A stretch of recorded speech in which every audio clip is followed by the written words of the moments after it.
Good morning. Hi. Welcome back. And I don't know, there's probably a few of you who weren't here yesterday, so greetings to those of you who were not here yesterday. Yesterday was a really terrific day, I think. We had about over 180 people or so here yesterday, and this was really terrific. Today are just a couple of announcements before I introduce our speaker today. Our sessions today are a little bit more spread out. I think we're up on the 6th floor some. You can take an elevator right out here, right to the left of the bathrooms is where the elevator is, and you can take it up to the 6th floor, or you can walk up the stairs that are right here as well. We are already on the 4th floor, so it's only 2 floors above us. Today's lunch will be a box lunch, and I think they'll be right out here again, and so make sure you get there. That's at, Tina, that's at noon, the lunch? Okay. Okay, and I also have something here, a quick reminder to be sure to take a few moments to help us fill out that conversation bubble. I haven't looked at it today at all, but there were a few yesterday. And now I'd like to introduce somebody who probably needs no introduction, except that some of you may not know who he is. So.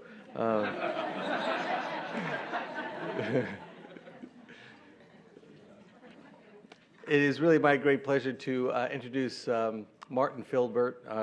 He is a professor of toxicology, but most importantly, he's my dean of the School of Public Health, so I have to be especially nice in this introduction.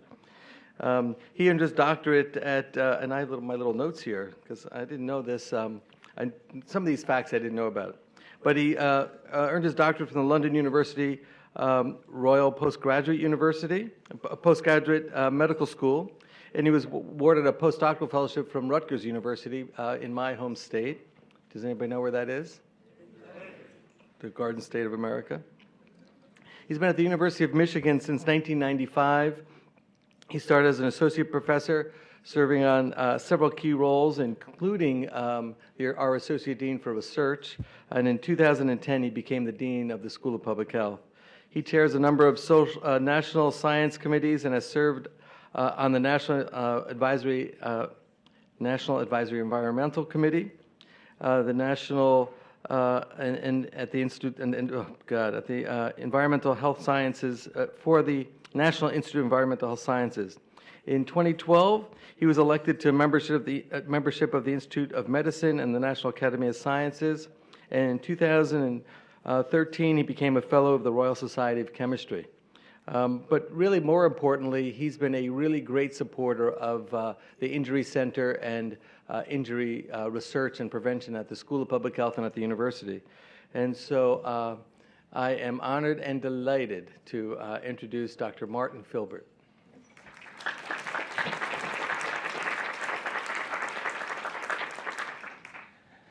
I'm always nervous when Mark says he's going to be kind. Thank you for that kind introduction. Good morning and welcome to the second day of preventing injury from research to practice to people. The School of Public Health is an enthusiastic partner in the University of Michigan Injury Center, which is joined with the Michigan Injury Prevention Alliance and the Minnesota Department of Health to sponsor this unique conference. This event brings together practitioners on the front lines of injury prevention with researchers who are advancing the frontiers of injury science. The translation of research to practice is often a missing link in public health. This meeting presents wonderful opportunities to forge new partnerships and to move recent advances in injury research to practice settings.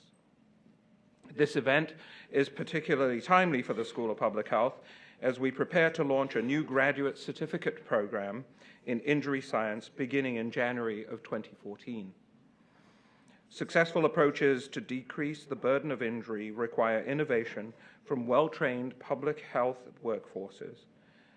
This certificate program is designed to actively engage students in coursework and internships to increase their knowledge and competencies in critical injury content areas, to incorporate multiple disciplines and theoretical perspectives from coursework from across campus, and expose students to the latest methodologies to address injury prevention needs of vulnerable populations.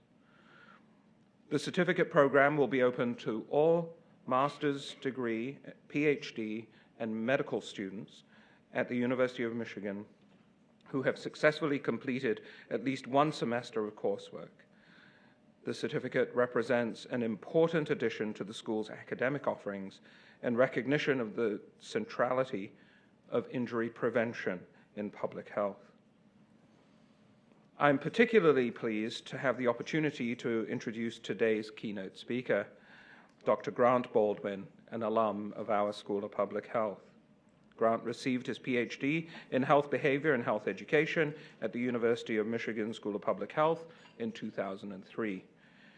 He also received an MPH in behavioral sciences and health education from the Rawlings School of Public Health at Emory University, whose dean is also an alum of the University of Michigan. He is the director of the Division of Unintentional Injury Prevention at the National Center for Injury Prevention and Control. The Division of Unintentional Injury Prevention is dedicated to reducing the number and severity of unintentional injuries through science-based programs and applied research. CDC is focused on preventing injuries and fatalities, including those related to motor vehicle crashes, prescription drug overdoses, older adult falls, and traumatic brain injuries. Today, Dr. Baldwin is going to speak to you about the National Action Plan for Child Injury Prevention, which he was instrumental in developing. Welcome back to Michigan, Grant. We're delighted to have you here today.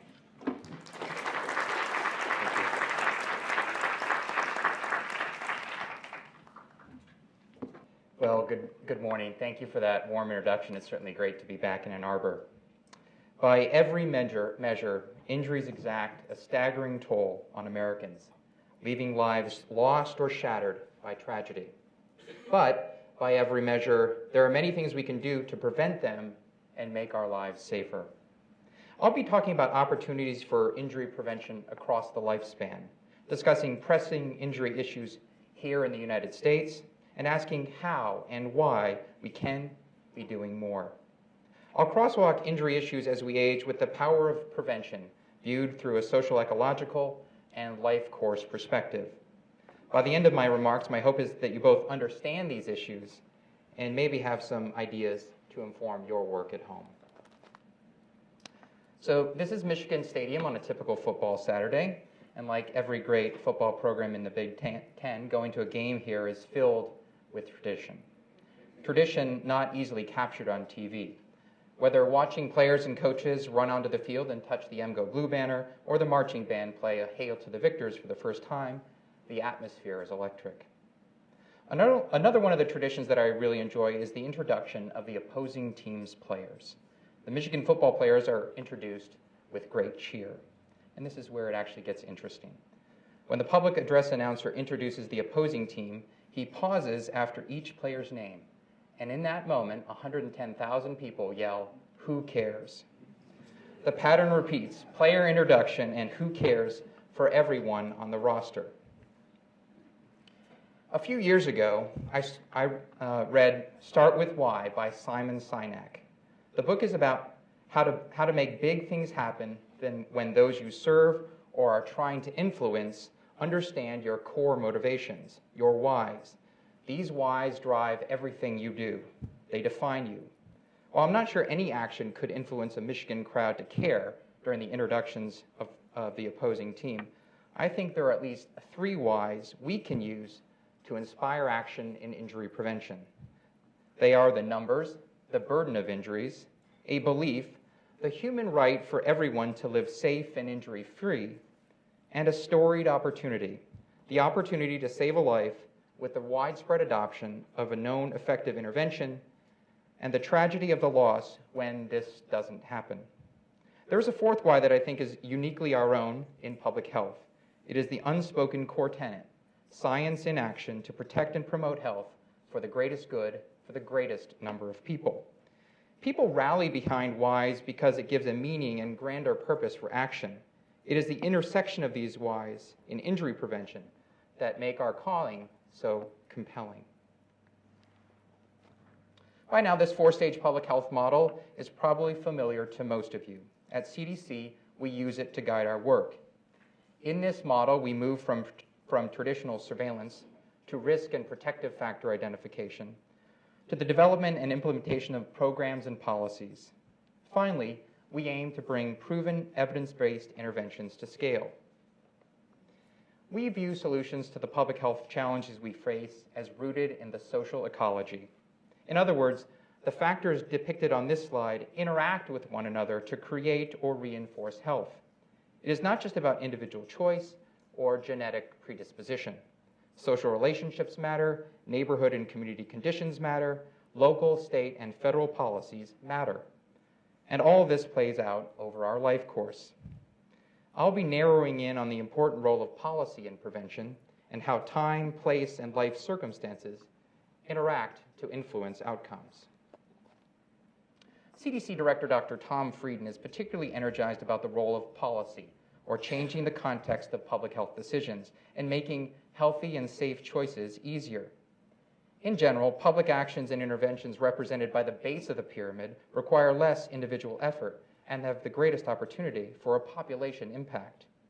Interventions at the top tiers are designed to help individuals rather than entire populations, but could theoretically have a large population impact if universally and effectively applied.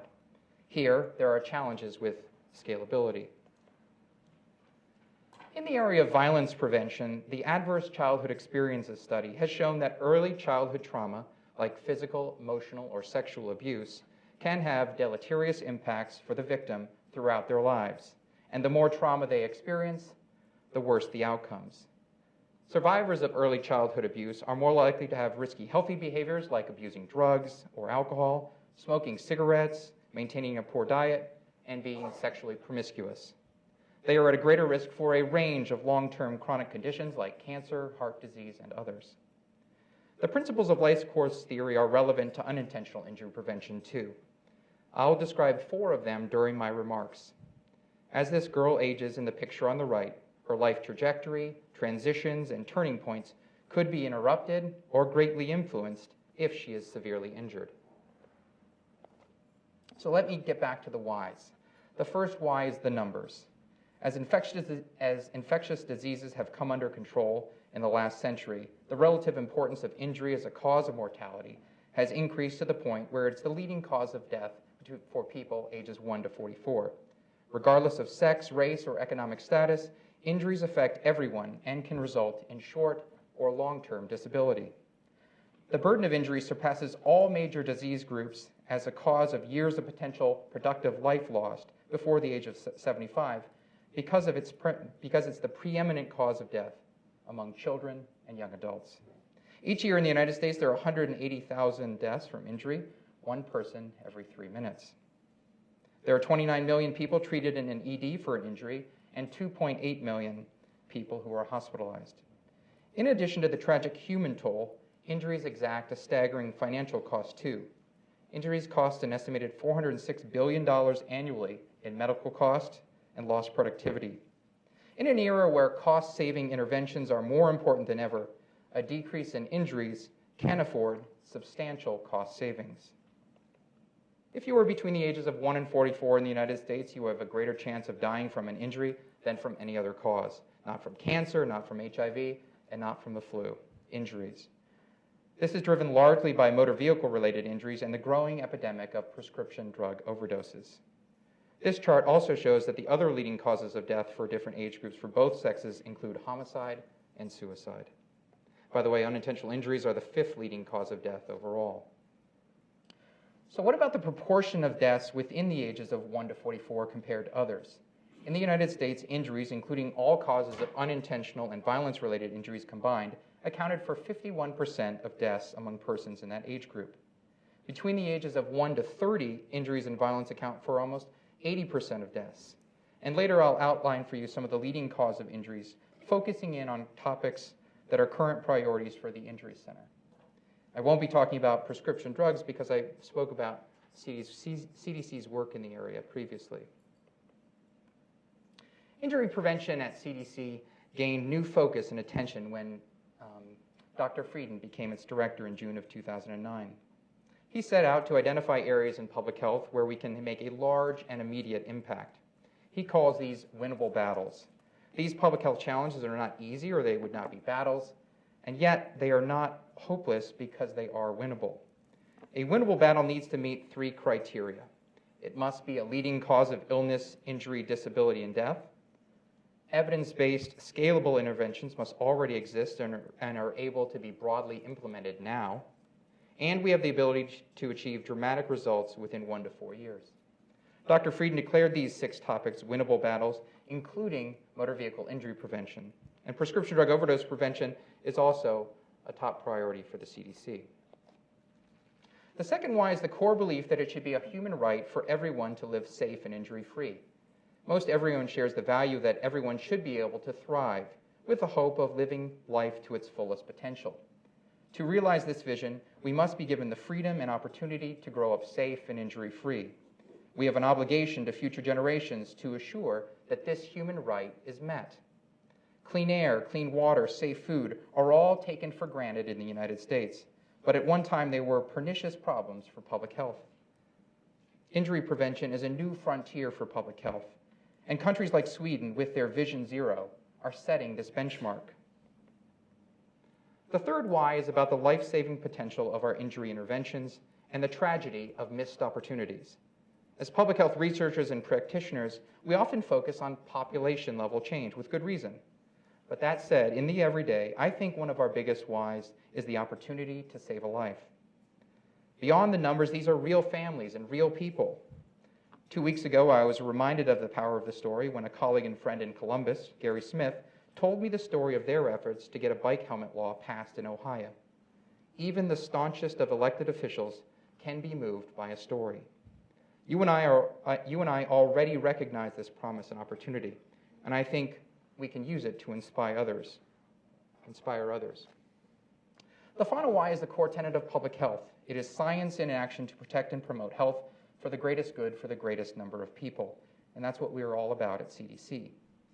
While CDC has been doing work in injury prevention since the late 1970s, the National Center for Injury Prevention and Control was founded in only 1992. We recently celebrated our 20th anniversary. Today, we see this greatest good being realized with greater emphasis on injury prevention. I want to shift my talk and focus in on child injury prevention. Let me start with a story.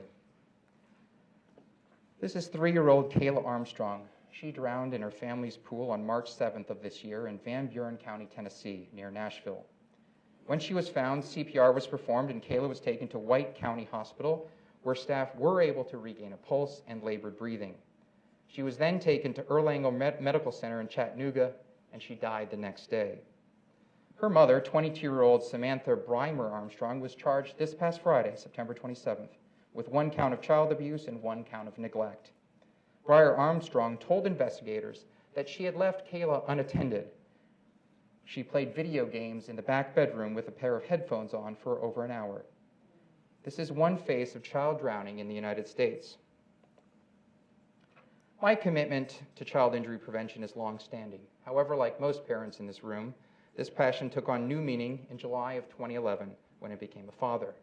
When my son Aaron was born, I made a silent promise myself to do everything in my power to protect him from harm every day of his life. The people and organizations in this room have worked for decades to make this promise easier to fulfill. To be sure, the field of child injury prevention has seen significant successes, but much work remains to be done to truly fulfill our promise of protecting our children. On April 16, 2012, CDC and partners launched the National Action Plan in conjunction with the Morbidity and Mortality Weekly Report and Vital Signs, releasing new data on trends over the last 10 years on child injury deaths in the United States. Vital Signs is a monthly series introduced by CDC Director to focus attention on a key public health issue. It showcases a headline public health issue needing pressing action. By every measure, this is a problem. Between 2000 and 2009, the annual rate of child injury deaths fell by almost 30%. However, child injuries remain the leading killer of U.S. children, with over 9,000 children dying in 2009 alone. That represents about 1 in every 5 childhood deaths, or about 1 child injury death every hour of every day of the year. While the majority of injury topics saw significant declines in the 10-year period, led by declines in motor vehicle and fire and burn deaths, death rates from some injury types, including suffocation and poisoning, are on the rise. There was a 54% increase in reported suffocation among infants less than 1 year old, and a 91% increase in poisoning rates among teens 15 to 19, driven largely by the prescription drug overdose epidemic. As usual, fatalities are just the tip of the iceberg. For every child that dies in the United States, 25 are hospitalized, about 925 are treated in an ER, and countless others are treated in doctors' offices. Every year, about 1 in 10 children in the U.S., 1 in 10, are injured severely enough to seek treatment in an emergency department. To set a benchmark for what is possible, it's helpful to place the United States into the context of other developed countries. Unfortunately, the U.S. has fared relatively poorly in preventing child injury. This figure shows the unintentional injury death rates among children 14 and younger in selected countries in 2008. The U.S. highlighted here with the purple bar. The United States has 4 times the rate of child injury deaths as leading countries like Sweden, Netherlands, and the United Kingdom. State trends are equally sobering. This map shows the 2009 injury death rates by state. States with the lowest death rates, below the national rate of 11, are in pale yellow. States with death rates between 11 and 18 are in orange, and states with rates 18 and above are in dark red. Rates varied widely, ranging from fewer than 5 deaths per 100,000 children in Massachusetts and New Jersey to more than 23 per 100,000 children in South Dakota and Mississippi. In that year, more than 5,700 children's lives would have been saved if the lowest state death rate had been achieved nationally. The CDC focus on child injury prevention has evolved over time, but one catalyst for our increased involvement was the launch of the World Report on Child Injury Prevention by WHO and UNICEF in December 2008. The report called attention to the scope of the problem and reinforced that any gains in child survival attained through immunization, nutrition, and maternal and child health in the first 4 years of life can only be sustained if injury is also addressed. We used the launch of the World Report to refocus attention on the problem here in the United States, including launching a health communication campaign called Protect the Ones You Love. In this successful campaign, we placed special emphasis on the role of parents and caregivers. We saw our role as identifying and sharing tools and strategies to prevent child injuries and support organizations and individuals in their implementation. But we were called upon and challenged by then Injury Center Director and, frankly, by ourselves to do more. CDC worked with 60-plus national experts and partners in child health, emergency medical care, child advocacy, epidemiology, injury research, etc., to draft the NAP over 2.5 years. It was truly a collaborative plan laying out the future of child injury prevention and represents the best thinking by the best minds in the field. We worried and labored to get it right. Ultimately, the NAP seeks to create a vision for child injury into the 21st century and serve as a unifying call to action for partners with a stake in the health of our nation's children. The development of the NAP reflects its vision of a coordinated, multi-sector approach to child injury prevention, and the picture on the left is its cover. Overall, the NAP had 3 big and ambitious goals: to raise awareness about the problem of child injury and the effects on our nation, to highlight prevention solutions by uniting stakeholders around a common set of goals and objectives, and to mobilize action on a national, coordinated effort to reduce child injury. The NAP provides a framework for guiding national, state, and local efforts to reduce childhood injuries. It offers, really for the first time, a set of specific goals and actions that can be used by federal and state agencies, advocates, NGOs, and policymakers. The NAP is built around 6 domains listed here: data and surveillance, research, communication, education and training, health systems and healthcare, and policy. Each domain contains goals and actions based on what we know, where we need to go, and how we can get there at the broadest level, and it can inform actions by injury topic 2. Now we are focusing on moving from planning to action. We are funding a few small-scale seed projects, including with some of you, to coalesce and advance the field in 4 ways.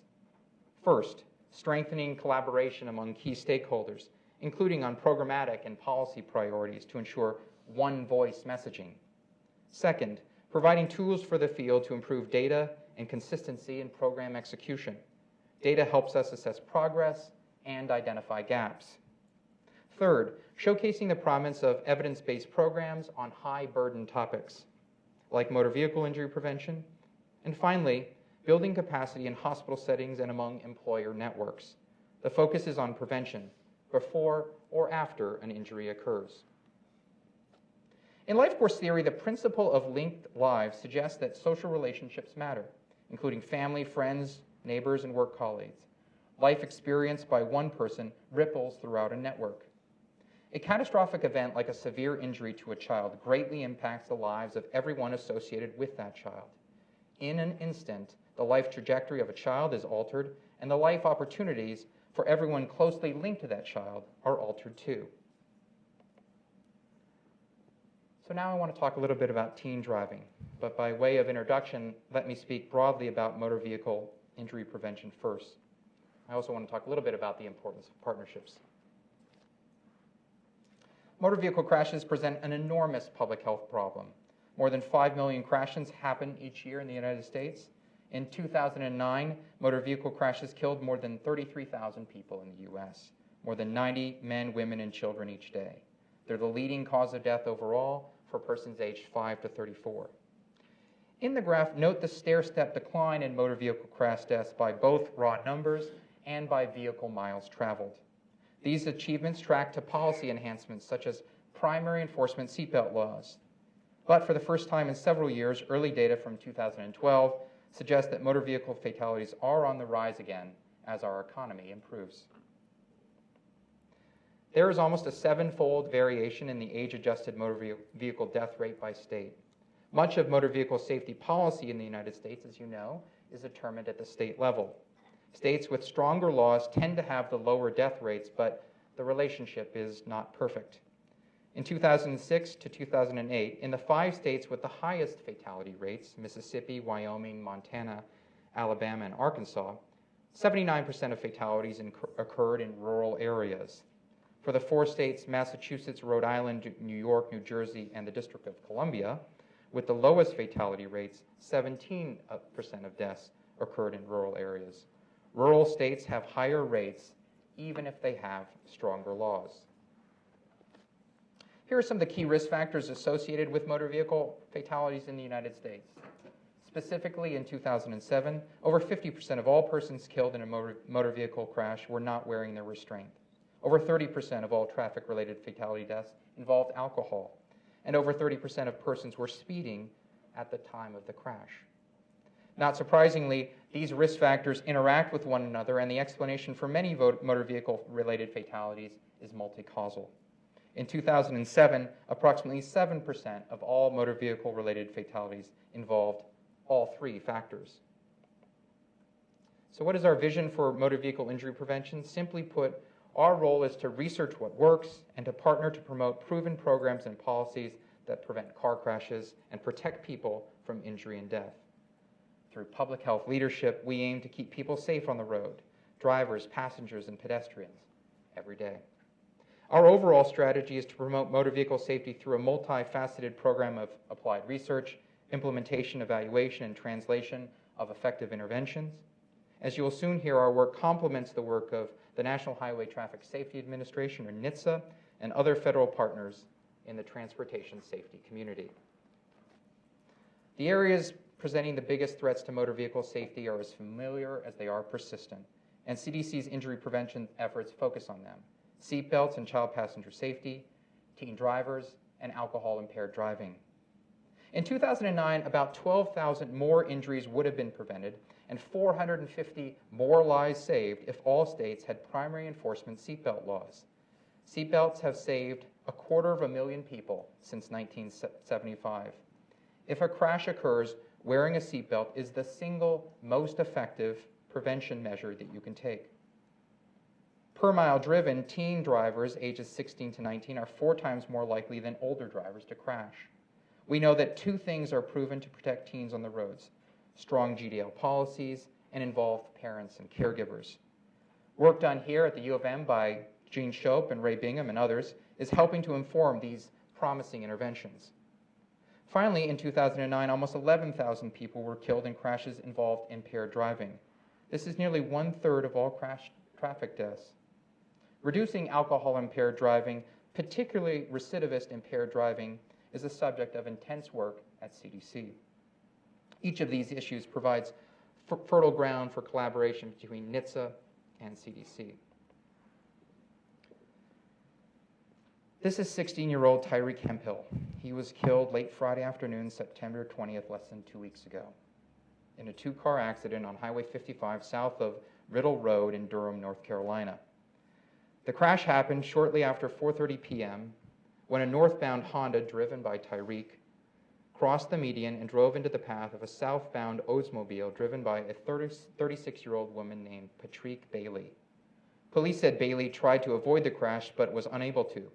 Both vehicles went down an embankment, and Hemphill was trapped inside his vehicle and had to be extracted by firefighters. He was taken to the hospital, where he was pronounced dead a short time later. Hemphill was a student at Jordan High School in Durham, shown here on this slide. Bailey was taken to the hospital for non-life-threatening injuries. The crash remains under investigation, but speed and alcohol do not appear to be factors. Tyreek was the epitome of a dreamer. He was raised with manners, morals, and goals, said grief counselor Tiffany Robinson. His drive from being someone and making something of himself inspired not only his peers, but adults who knew him, she added. He was an honor student thinking about a career in engineering, and the teen had hopes of leaving Durham and going to Howard University. In 2009, 8 teens, ages 16 to 19, died every day. Research shows that comprehensive GDL laws prevent teen crashes and save lives.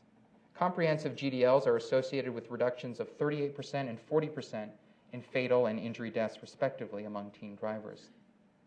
We also know that parents play a critical piece of the puzzle in setting and enforcing rules for their teens and leading by good example. We have a campaign called Parents Are the Key that provides parents with the tools and resources they need to stay involved in their teens' driving.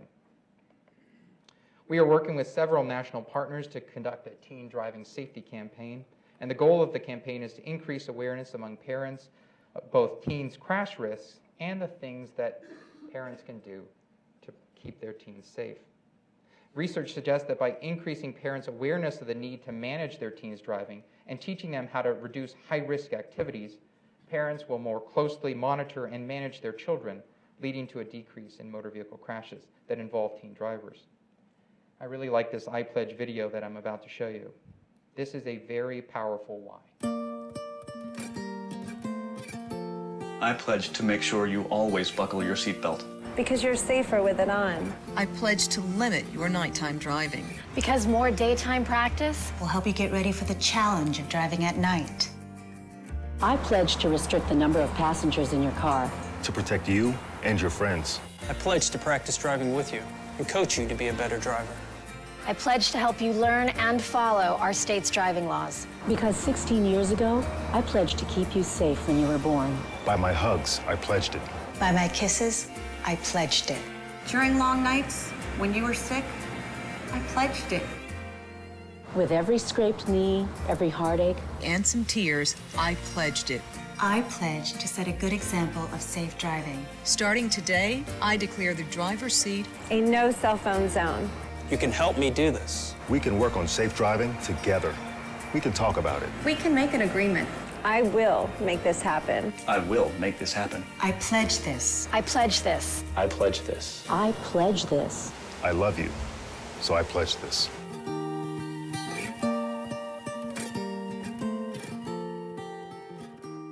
I have to say, since I became a parent, I even get more emotional when I see that video. Partnership is an essential for our success in public health. NHTSA provides tremendous leadership in the area. Together, we are key players in the federal government's efforts to protect lives of Americans on our roads. Each brings different strengths to the field. CDC complements the work of NHTSA and vice versa.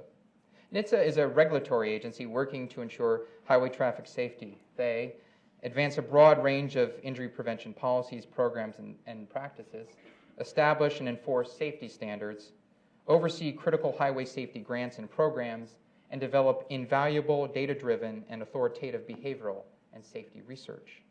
For our part, CDC is the nation's public health agency. We have strong formal relationships with state and local public health.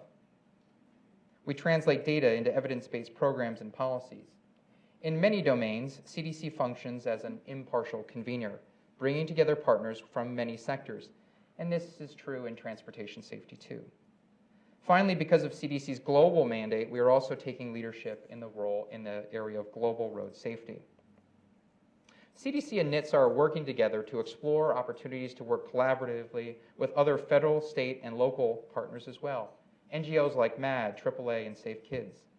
This is especially important in new and emerging areas like drugged driving, distracted driving, and risks associated with older drivers.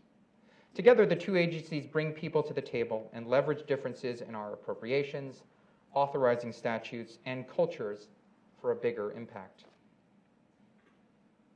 Another life course principle is human agency. The idea here is that we are not passive recipients of a predetermined life course, but make decisions that determine the shape of our lives. We steer a course. In motor vehicle injury prevention, there are individual choices like wearing a seatbelt, not speeding, and choosing not to drink and drive. But there are also policies that govern those individual choices like primary enforcement seatbelt laws, speed limits, and the provision of sobriety checkpoints, or the provision of ignition interlocks for the first-time DUI offenders. We are actors in a play that we write. The third topic I want to discuss is TBI prevention. Increasingly, we have a greater awareness of TBI in sports and the important role of keeping athletes out of competition until they have healed, even from a mild traumatic brain injury. Athletes who have ever had a concussion are at an increased risk for another concussion. At one time, the phrase TBI was foreign to the American public, but thanks to some high-profile cases in professional and collegiate sports and a commitment from leagues like the NFL, brain injury is more at the forefront of America's consciousness. By every measure, the data back up our need to be sensitive to the issue. USEDs treat an estimated 173,000 sports and recreation-related TBIs annually among children and adolescents between birth and 19 years old, 25,000 of those being in football. More broadly, there are an average 2.4 million ED visits, hospitalizations, or deaths in the United States related to a TBI, either alone or in combination with other injuries, across all causes of TBI in 2009. This graph shows the cause of TBI by age. Note that falls are the leading cause of TBI in the young and old, and motor vehicle crashes are the leading cause for middle-aged adults. We know a lot more now than we ever did about the implication of a head injury. And parents and coaches, trainers, and athletes themselves are being more and more cautious after a major hit. That said, CDC's Heads Up campaign, highlighted here, is helping to raise cultural awareness of the signs and symptoms of concussions and what to do about it for a variety of audiences. Greater awareness is an important first step. Football helmets have evolved immensely since they were first introduced to the game, providing greater protection than ever. It's not just about better head protection, it's about how we play the game. There's a lot more to learn and do. And recent news about former NFL players like Junior Seau and Paul Oliver, their suicides being partially attributed to their chronic traumatic encephalopathy, a degenerative disease caused by the multiple hits to the head they endured over their long careers, reinforce this point. Our heightened awareness as parents of even our youngest athletes in Pee-wee leagues and actions taken by legislators across the country passing tougher and tougher laws showcase America's growing concern for concussion. This is Zach Lysted. He suffered a debilitating brain injury as a 13-year-old in 2006 because his concussion wasn't properly detected or treated. He underwent 2 emergency surgeries after collapsing during a middle school game. Since then, he has spent every day struggling to recover and relearn basic skills.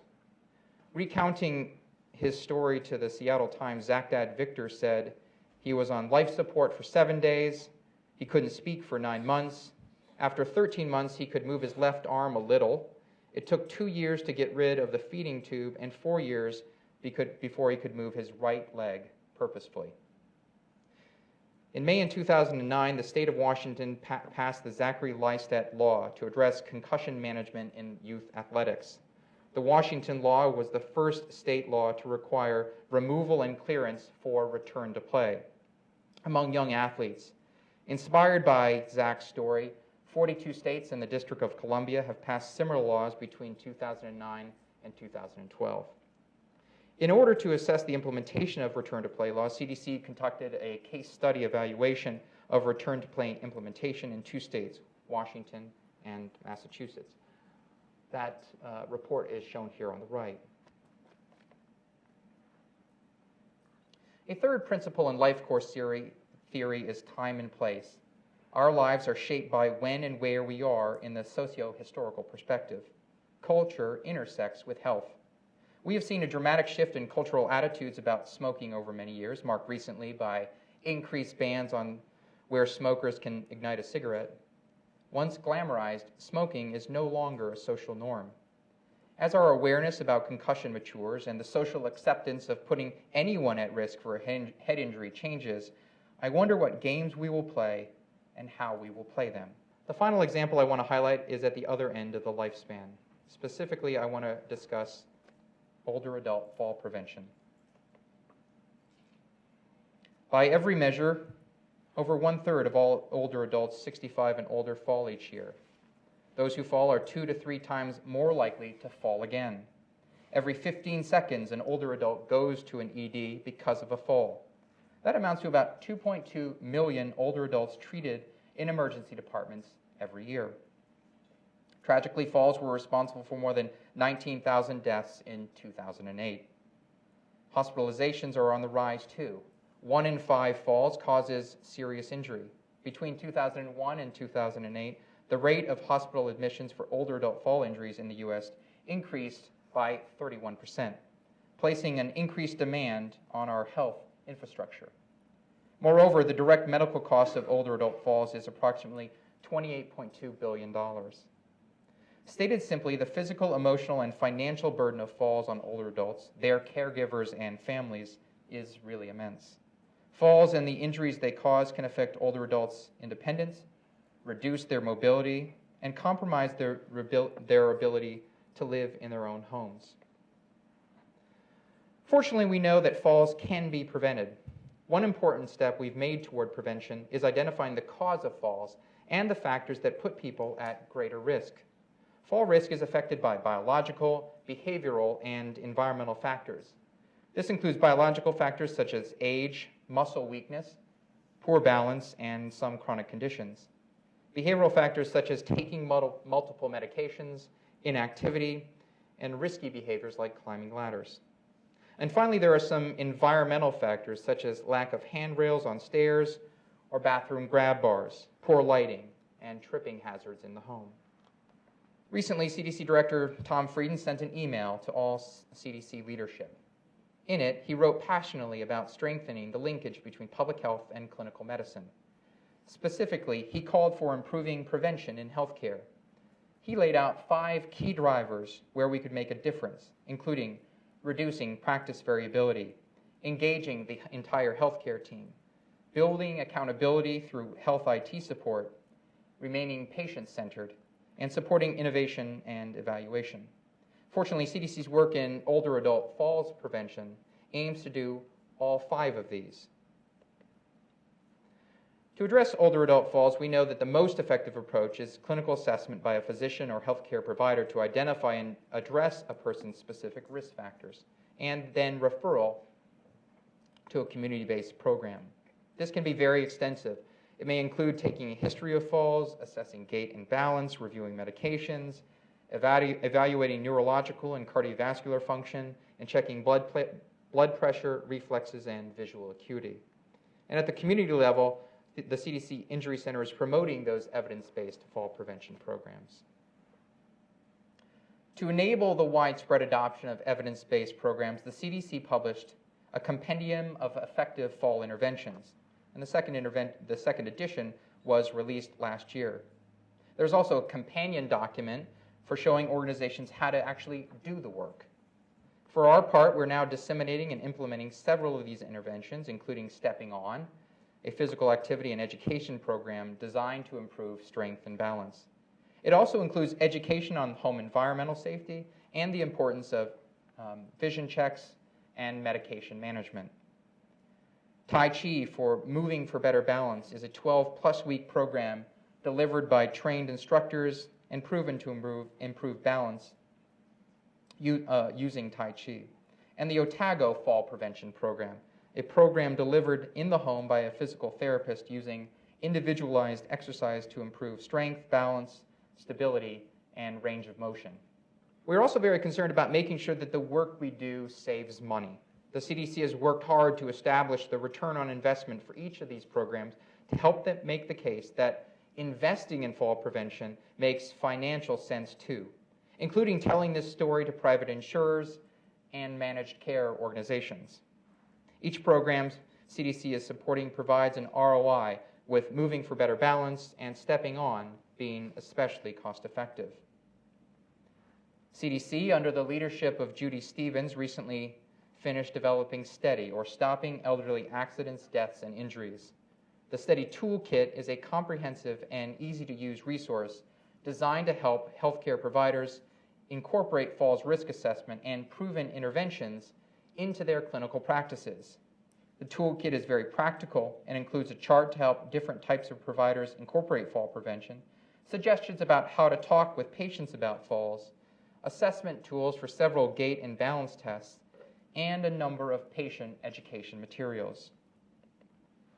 Here's a validated 12-item self-assessment tool called Stay Independent, adapted from work done by Larry Rubenstein at UCLA. Here is a stage theory-based tips for providers to talk to patients about fall prevention, depending upon their level of readiness to act. And finally, here are some gait and balance assessment tools, like the one-page primer on performing the timed Get Up and Go test shown here on the right. It may be a surprise to some of you to know that CDC's older adult fall prevention materials are among the most downloaded items that CDC has across any topic that CDC covers. The final life course principle I want to call out is timing. This refers to chronological ordering of events, not time in a historical sense. While we were working to prevent falls altogether, if an older adult falls, the timing of the event and its severity matter. So an active older adult falling in their early 60s is very different than a sedentary 80-year-old falling, both on the chances of a full recovery and on the risk of a subsequent fall. The point of all my remarks about life course is that injuries can instantaneously change your prospects. And who is there for you and what choices you make and we make as a society, including the cultural context, all matter. And the timing of an injury makes a difference in our health and well-being too. Let me close by adapting a quote by Khalil Gibran. He said, "We are the bows from which future generations as living arrows are sent forth." By the way, this is a more recent picture of my son Aaron at a park in Bethany Beach, Delaware in early September. As you might have guessed, I was responsible for dressing him that morning. I was recounting this story to Jean before I walked in here. Last weekend, my wife spelled out his name for him, and she asked him, "What does that spell?" Without missing a beat, Aaron said, "Michigan." I am regularly reminded with awe and some trepidation about the vigilance and importance of our work in injury prevention. The joy and promise in Aaron's eyes and in the hearts and minds of all children are too important. Aaron is my biggest why, and the only measure I need to keep doing what we do. Thank you very much.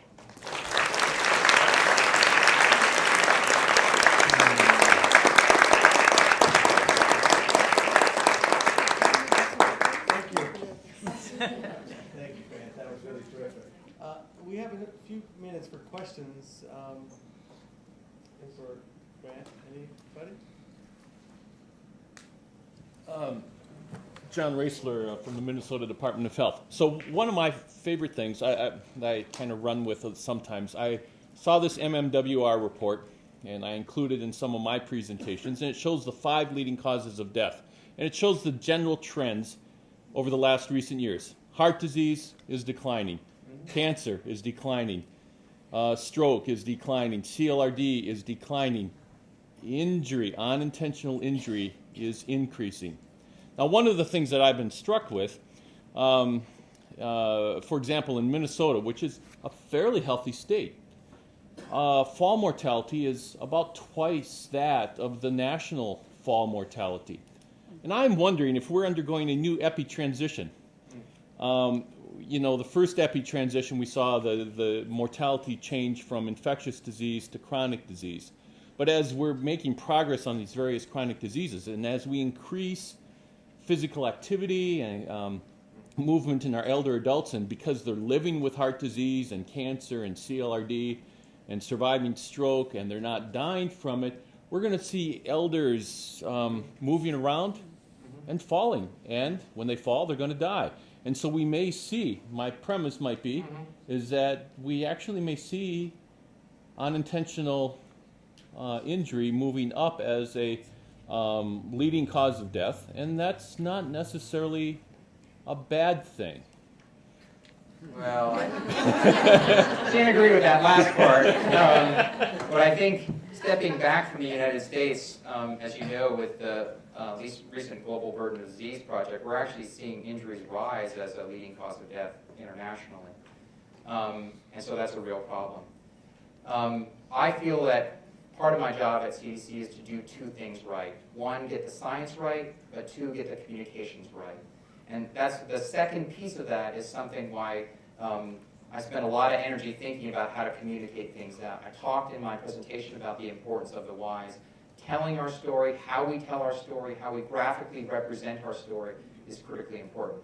I think we don't do that well enough yet, and that we can learn from others who do it better, who have historically done it better, to raise visibility in the platform for injury prevention writ large. That's what we're all about. That's what we all care about. I think we just haven't figured out what that key element is to amplify the message on the sort of biggest or grandest stage. But I think we're close. It's frankly, when I was preparing the talk and reading those stories from the last couple of weeks, I have to reluctantly admit to you, I teared up a couple of times when I was typing what I wanted to say, and with 2 of those children, with Kayla and Tyreek. That just the thought, I mean, literally, this has happened in the last several weeks. Tyreek died less than 2 weeks ago. It's just impossible for me to wrap my head around, and frankly, emblazons me to do what we do in injury prevention. Hi. Amy Teddy from Children's Hospital. One of the issues that we have had is involving the safe sleep messaging, and where does that kind of fall on the agenda of CDC and falling under the injury umbrella? And can we expect, are you aware of any initiatives that are underway currently that will help us have evidence-based materials to try and change these issues that we're having? Sure. I think, as I mentioned, infant suffocation was one of the areas that has actually risen in the last decade, and other federal partners within HHS have also been doing work in the area. The Back to Sleep campaign is one specific example. I think, I think there's a lot of energy around continuing that dialogue, moving it forward, and messaging out on what we can do to prevent co-sleeping and other things that put kids at risk for infant suffocation. So I think there's a lot of opportunities there. We are trying to, every injury, I mean, it's sort of like that, what I just said about those individual stories. Every child death, every injury death is a real problem for us. It's a problem, especially once I hear those stories. And I think infant suffocation is one that's particularly difficult to come to terms with. So I think we're doing more work in the area. There's a federal working group that's looking at the issue as well. Hi, Joan. Hey, Joan Dewey from the Indiana State Department of Health. I served on our state child fatality review team for 4 years and was struck by the overlay between infant sleep deaths and prescription drug abuse. And CDC recently published findings about motor vehicle fatalities and prescription drug use also. And so sometimes I think that, you know, because we're very focused on an issue, we sometimes don't look at the integration, the overlay between these injury issues, and I'm just wondering how CDC can help us do that. That's a very good question. Several weeks ago at a conference in Columbus, Kate Carr, the CEO of Save Kids, said to those of us assembled, we need to do more work in understanding and sort of messaging around child injury as a cause writ large. And I think your point's well taken. We've really struggled, I think, because each of these separate injury topics has strong advocacy organizations behind them. But taken together as a whole, I think that's where the power in numbers from that sort of shared messaging gets a little bit more complicated. Kate's a very passionate woman. Gary's a very passionate leader as well. I'm pretty confident that we can figure out how to frame and message things like child injury under a broader umbrella to get it raised as a conversation piece to the American public. I think it's something that we've all struggled with for some time. I think it's a very good point that the sort of interdigitation of injury issues, that they can occur in very complicated ways is a real problem. Your point around sort of, I've had recent conversations on the increase in drug driving, so the intersection between our prescription drug abuse problem and motor vehicle related fatalities. Complicated issues, wrapping our head around how to deal with it is, I think, those are still open questions for us, but it's a good question. Thanks. We probably have time for one more. Hi. Hi. So just to take what you said one step farther, I think I'd challenge the CDC and everyone in this room to think not in terms of unintentional and intentional injuries, but really how do we keep our children and youth safe? I mean, a lot of the strategies around parenting are the same for all kinds of injuries. So how is the Injury Center working on kind of the intersection between intentional and unintentional? Sure. I think I think that one voice messaging is absolutely critically important. I think it's things like child supervision, as you appropriately point out, are sort of a cross-cutting intervention that deals with many of these issues. That's why programs like nurse-family partnerships that have an opportunity to deal with violence-related issues as well as home-related problems are sort of a strong intervention with multiple opportunities. What more can we be doing? I'm not sure. Candidly. I mean, I think, Becky, you know real well the folks who are doing work in appropriately so in violence, in intentional injury, and violence prevention are appropriately incredibly passionate, and we all have more work to do and more need for focus on our activities. So to the extent that we can marry those conversations, I think that's fantastic.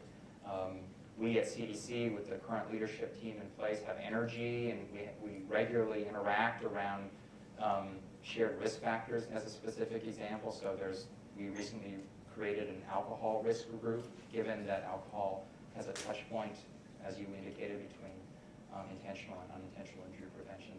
So good questions. I think it sort of bridges back into my earlier remarks about the importance of communication and messaging and figuring out how to do that better. So thank you. Thank you, Ben.